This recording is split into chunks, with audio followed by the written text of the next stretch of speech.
We are the Keyboard Samurai, a podcast focused on sharing insights to help those working in cybersecurity companies, be them technology or services.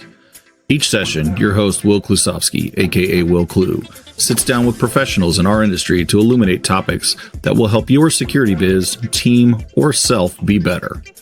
Let's hack into it now. Hey everybody, welcome back. Excited today. We're gonna get a little taste of the C-level lifestyle from Emma. Emma, how you doing? I'm good, Will. How are you? I am fantastic. So why don't you tell everybody who you are and why we care? So I'm Emma Eyre. Why you care is personal to you, but I've been building leadership teams across tech for the last 20 years. Big emphasis on team building, what makes that work, the data behind it. It's not just fluke. We're just some of the most successful companies in the world doing that. And yeah, so just here to share a bit about how you can progress your career yourself. Awesome. I love it. And this will be fun. I actually did a couple of speaking engagements this year about planning your career in tech. I got into this industry with the intent of becoming a CISO. But after I started working with him, I decided I didn't want to do that job. And so now I have a different C title instead, but that's the way it is. So I guess, you know, as I think a lot of people, whether they're getting into the industry or they're looking at their future, you know, what do you say? Like, what's the, I don't want to say one thing, but what are the core things they need to consider? Like if they want to get on that path and start working on now to be able to be viable for that. So everyone needs to consider that it's not luck or it's not being in the right place. It's a strategy. Your career is a strategy, right? So if you know that you want to be C-level and you're currently director level, then the next job you take, or even in your current job, you should be negotiating coaching for your weaker areas and where you want to go. So what a lot of people don't realize is when you negotiate your salary or your performance reviews, you can negotiate in a 6-month coaching budget. If the company won't give that to you, you can request an internal mentor, okay? Or you can request both. If you're on the tech side and you want to become a CTO, but you lack the commercial knowledge, what you should do is then request a coach to strengthen the commercial knowledge, because what you want to do is to make sure that you don't rule yourself out, okay? Because a lot of people go into a job and they go, this is my job. Like, I'm lucky to have this job. Do you know what I mean? It's like, yeah. But what you should always be doing is, what can I learn in the next 3 months to excel me? What can I learn in the next 6 months? What am I getting back from this? Another thing that does is, obviously, if you're made redundant or you decide to look for another job, you've already got the skills to level up. So you should always be strategic about where you want to head to and be planning 2-3 roles back. How do I do that? Make sense? Yeah, that's interesting. It's funny because I never thought of it that way, even though I did that myself. Like when I was in probably that manager director level, that's when I started taking like executive coursework on like team building. And that was like, what I did was went to my organization. I was like, we have tuition assistants here in the States, and that was basically, you know, they also allocate, that was your training budget. So I had, you know, some money, and being in good standing with the organization, it was like, oh yeah, this is a little more expensive, but we like Will, so we're going to go ahead and send him to this 2-week course, and that helped run me out. So that's pretty smart, because I just posted about this. We talk about like having a mentor and finding somebody internally and being somebody that can kind of help guide you. So that's a smart take on it. Yeah. So what you can also do, because now companies are kind of holding on to certain budgets, they're not hiring as openly as they used to do. So by going to them and saying, look, we've got a weakness in the company here, or we don't have a succession plan here, I would like to strengthen my skills to become that succession plan, they're a lot more likely to give you that budget. So don't just like rock up and go, oh, can I have 60 grand for coaching, or, you know, that kind of stuff. You've always got to think about where's the benefit to the company before you go in with it. But as I said, you can negotiate this at every offer, at every promotion, at every review, anything like that. As long as you're pitching it as in, my skills will be beneficial for the company, there's no reason for them to kind of turn that down. It's very rarely turned down, actually. Right. It makes sense. And in the talks I've given, that's literally what I said. I was like, you have to go and ask for this. Like you can't you can't just sit there and work and people are like, oh, this is a great worker, we're going to go ahead and want to make them the C level of whatever.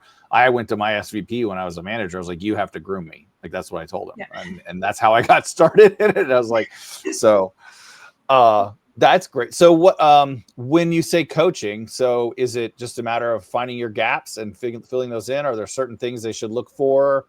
I mean, especially in tech, because it's very different, I think, than everywhere else. So in tech, I would say look for your gaps, but I would also ask for that feedback from your boss, from your manager, from your peers. Where did you see my biggest gaps are? If I said to you tomorrow, I wanted to go for this role, what would make you consider yes or no?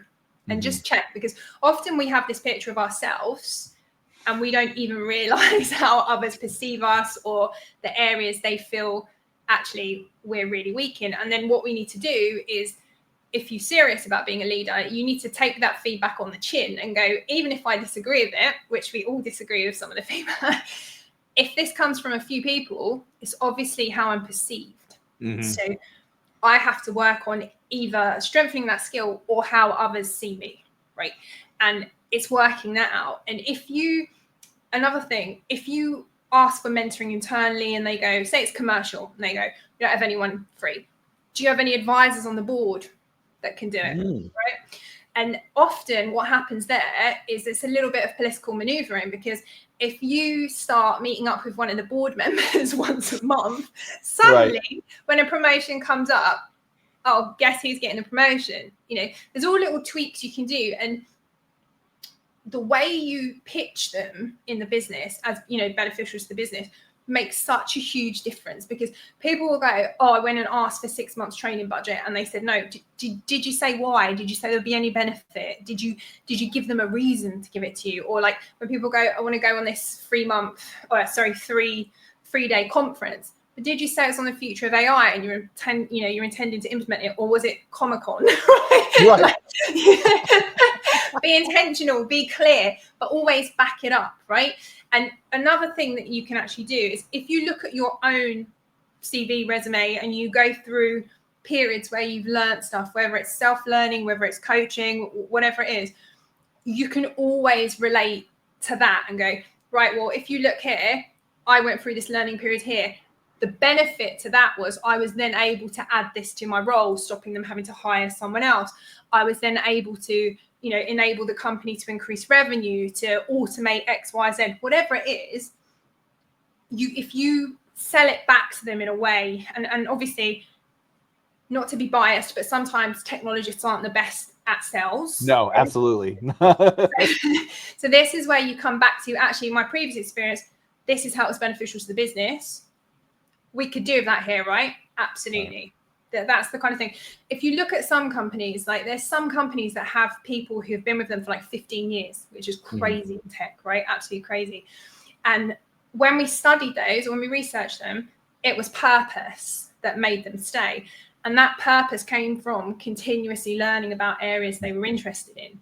So again, it's much cheaper to retain you than it is to pay a recruiter, to train someone new, to take that 6 to 12 month risk, right? So these are all things that you can relate, especially now, because companies are trying to hold on to people more than replace them. Really? Yeah, that's interesting. Yeah, I spent 10 years at one company, and it was because about every 2 years I got to create a new organization, a new challenge to deal with. It wasn't just coming to work and doing the same stuff all the time. So when we talk about selling, what are some of those things as technologists, as geeks and nerds, and maybe awkward people even in general, we can kind of think about, like, what's going to resonate with our direct line managers and maybe even those above them? So let me reframe it and call it impact, right? Because otherwise we're going to have a load of people feeling really uncomfortable about, we're trying to get them to sell. So what you would do is you would go through your CV or resume, all of your last roles, think about the problem that you solved, because every job at heart is a problem that needs solving, right? That's all a job is. It's created because it's a problem, and all anyone really wants when they're looking to fill that job is someone who can take away that problem, right? So if we just remember that, So then you go through your past roles and you go, what was the core problem or problems that I had to solve in this role?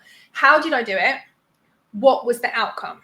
If you do that a few times, you'll then start to notice a pattern, right? Where you can say, actually, I went into a very manual environment and I tend to automate things by 80% in every environment I go into, right? Something like that. That is your superpower. So when you're then talking about your skills, that to you is normal, but to the rest of the world, it's amazing, right? Yeah. And this is where you have to unstick yourself. So when you're talking about, I want coaching, or I want funding to learn this tech, or I want to go to this conference or whatever, you talk about, look, here's the problems that I solve. Here's the learning I did. This is what it enabled me to do. Imagine with this as well, the impact I could have here. Would that be beneficial to the business? Yes. It's a lot harder for people to say no. And it's not even sales. It's just going, here's my value. Yeah, it's proven. Here's my value. Right? I'm awesome. People don't realize that they're awesome. Like go on, what were you going to say? No, go ahead. I was going to say, someone said to me the other day, like, we automated this site, multiple millions of users by 80%. I was like hundreds of millions of users. I was like, you realize how rare that is, right? I was like, that's amazing. You don't. There's like 5 people in the world. I was like, they're like, huh? I was like, can't help some people. Well, and that's that point. That's what I was saying. Like, it's like, because there's two sides of that from the psychology of it. It's something I love to talk about too, which is like, one, we are in our heads all the time, and we have this perception that everybody else knows what we do, right? And nobody does. So that's where I always talk about, like, you have to go and tell people what you're doing. You're not bragging. You just need to let them know, because they don't really understand. Like, as long as what you're doing is fine and going about their, like, it's not impacting them, they don't care. So you have to go and tell people about it. And then when you do, people realize, oh my God, that's really brilliant. That's a really cool thing you did. That was awesome. And they're like, well, really? Like, it's kind of like, we all kind of take for granted our own skills. Yeah. Right. And so being able to share that, I think, helps people understand that value. But on the opposite end, because we're sitting there and we know so much about things, and I struggle with this too, when you get feedback that is like not good, your first instinct is to defend it. And I'm always like, don't defend it. Just listen. Like, it's somebody else's perception. And that's literally their reality. Like, you can defend it all you want. It happened, and that's how they saw it. Yeah. Therefore, you need to do something about it, which is either changing it, like looking at yourself and being like, I need to change this about me, or I need to be better at, being clear about what I was doing or what I was saying, or make sure that these people see what I'm doing. Because, and that's all those other weird, sticky things right there. Well, a lot of the time, it's just miscommunication. We've assumed that someone knows what we do and the value of what we do.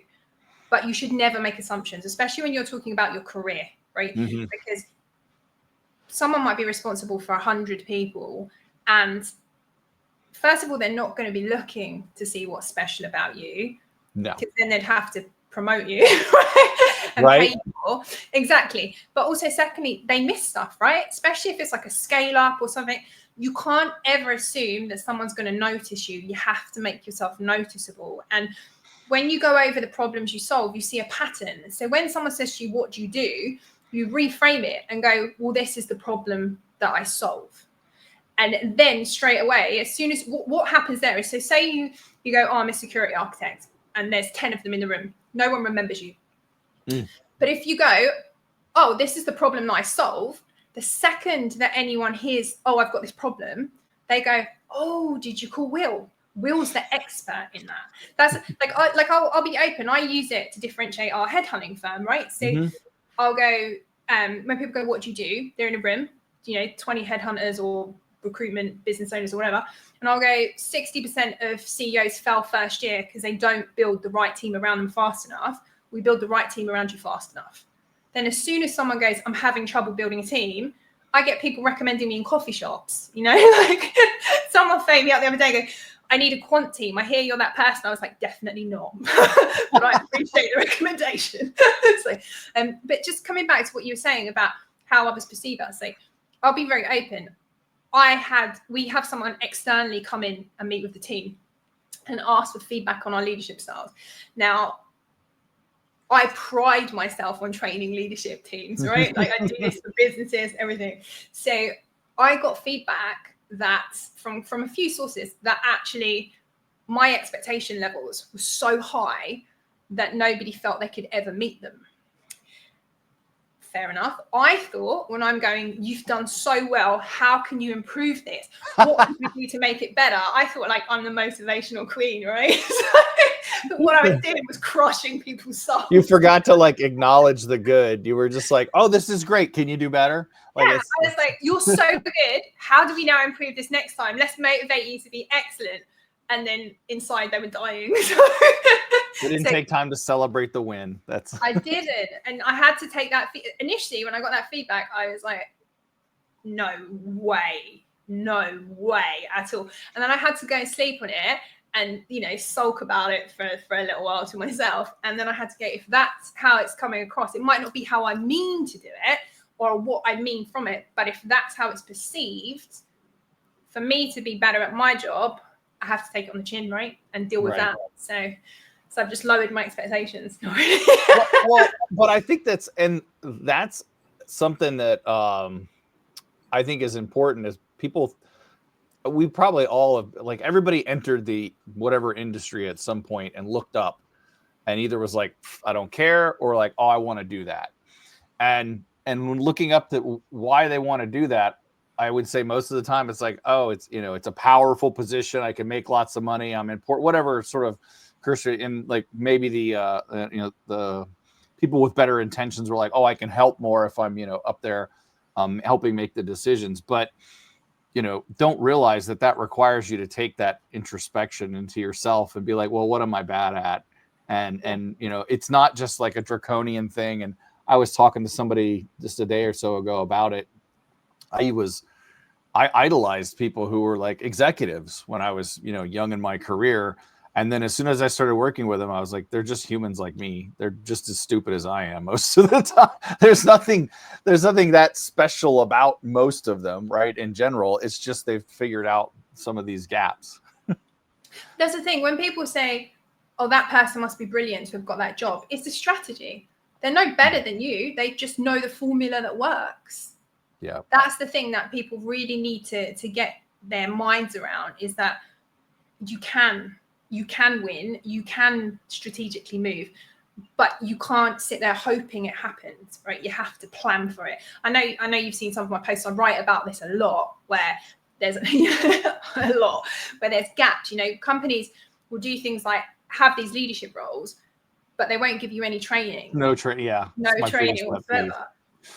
And then what they expect from you is one day you're the star doer, and then the next day you're supposed to be motivating a team who perform really high. But then do you let go of everything you're good at suddenly to try and help other people? It's not a natural progression for most people. So again, here with any promotion, I would always say sleep on it, because it's so exciting, so flattering, but sleep on it. Am I set up to succeed? If you've had no leadership training, go in the next day. I would love to take the position, but I require 6 months of training, and this is the area of the leadership training, or the budget or something. Because as well, not to rain on anyone's parade, a lot of the times people are given surprise promotions because someone else has failed really badly. Yeah, or they realize there's this huge gap and they're like, well, instead of hiring somebody, we'll just take this person who does everything and we'll put them in the position and they'll keep doing it. And yeah. Instead of hiring another person, we'll chuck in an extra 10 grand and hand you a poison chalice. hope you make it. A poison chalice. Yeah, I love that. That's the thing. I always say to people, it's super exciting and it's super flattering. Is it a poison chalice? Are you set up to succeed? If you know you can't, so like in tech, right? Sometimes you'll get this situation where you cannot succeed if certain teams are reporting to someone else. Oh, yeah. Right? And then people accept the role. No, negotiate that. For me to succeed, we're here. Where do you need me to be? All right, for me to get you there in the time you want me to get you there, I need to have those teams reporting to me. Funnily enough, at that moment, they will give you those teams. Yeah. I've always advised people in my industry, especially like when I go in an interview, when I was like interviewing for CISO positions, I'm always like, who am I reporting to? Where's my team? What's my budget? Like I treat it like I'm a consultant. I'm coming in there to assess the current situation. What is it you want? And then I'm like, okay, well, like you said, well, if you have me reporting to the CIO, which is dumb, because that person's job is availability, uptime, and go to market, and mine is like securing things and making sure that which is they're going to see as a roadblock, it's a counter, blah blah blah, right? So we need to go a different route, and usually if you can explain it, and also I think people are kind of, I would hope by the time you're at that level, like you've had some conversations, but I think at a lower level, when you're maybe getting into the director and the lower like VP echelon of things, you probably need to have those conversations even more so, because that will shine a light on your skills and your ability to be like, you know what Em was really, really smart, and maybe we should be doing things that way. Maybe even we don't hire her, we're going to take that. We've all seen that happen too. Like, oh, this person gave us some good ideas, but this person's cheaper, so we're going to take the idea, see if that works. And one thing I would really emphasize as well is people have this like almost like starstruck thing about a seat at the table, right? Yeah. Until you sit at the table. Yeah, you're surrounded by people just as dumb as you. Yeah, where you just go, this was it. This is what it's decided for. But if you know that's what you want in your next role and you're like VP level or whatever, say it to your boss. Say, can I come along to some board meetings? Mm-hmm. Can I come along to some exec meetings? Is there a project I can get involved with anyone on the exec team? Things like that, so that when you actually transition that step up, you're not going in as the newbie who's quiet. And, you know, we've all seen it, the politics where they other people push the agenda and you're the new person, so you don't want to speak up. You go in confident and you go in to win, because ultimately any role you take, you need to personally set yourself up for success and not rely on someone else to set you up for success. Does that make sense? Yeah, it's like, you know, act like you've been there before by having been there actually before. Yeah, and realize that actually it's nothing. It's not that big. It's a really nice big mahogany table and a really nice conferencing software and pastries. Get some pastries in some environments. Depends on the company. Might have to pay 20p for a cup of tea in others. So, this is awesome. I could talk to you forever. Where can people find you if they want to on the interwebs? So I'm on LinkedIn, Emma J Eyre. I look like this in my picture. It's not one from 20 years ago. So we've all been there. You'll be able to find me. That sounds great. Well, I appreciate it. And I'll probably have you on again soon sometime. But it was a great time. Thanks so much. Thanks for having me. Thanks for enjoying Keyboard Samurai Podcast. If you'd like to engage, find Will on LinkedIn at /WillClue or visit at willclue.me. That's WILKLU.me for more info. Disconnecting now. Synac you later.